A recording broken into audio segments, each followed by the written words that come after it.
खाँचो छैन कि क्या हो?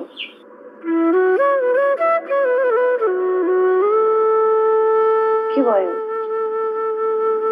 केही पनि भएको छैन। अनि किन अनुहार त निन्याउरो देख्छु त? पैसाको व्यवस्था भएन हो? पर्वतलाई पैसा चाहिएर उल्टै हामीसँग माग्न आउन लागेको रहेछ। ला हो र? अब के गर्ने? के गर्ने र? अब जचाउन नजाने? होइन, जचाउन त जसरी भए पनि जानुपर्छ। जबसम्म काठमाडौँमा गएर राम्रोसँग जचाउँदिन मेरो मनलाई सन्तोक मिल्दैन। तेरो मनलाई सन्तोक मिल्दैन भनेर के गर्ने? मसँग पैसा हुनु परेन कि त जा तेरो आमासँग गएर पैसा मागेर लिएर आइज। छोड दे कि अब जचाउनु सचाउनु पर्दैन। बच्चा जन्मिए जन्मिन्छ, नजन्मिए जन्मिँदैन। मलाई केही पनि फरक पर्दैन। तपाईलाई फरक पर्दैन भनेर हुन्छ? आमालाई त फरक पर्छ नि। मलाई अरू कुरा केही पनि थाहा छैन।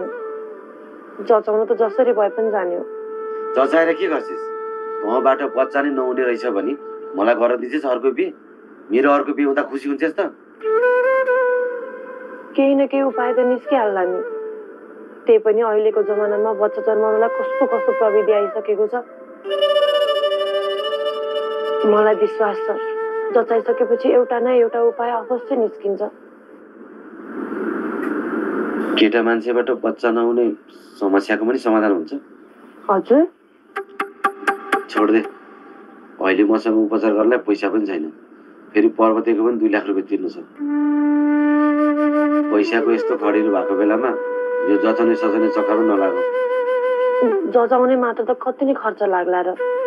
बरु उपचारै गर्नु परेछ र थुप्रै पैसा लाग्ने भयो भने पछि गरौँला।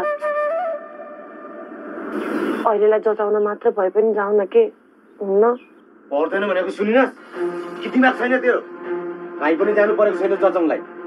मेरो समय छैन अहिले कतै पनि जानलाई। तपाईको समय छैन भने म जान्छु। म एक्लै गएर भए पनि जचाएर आउँछु।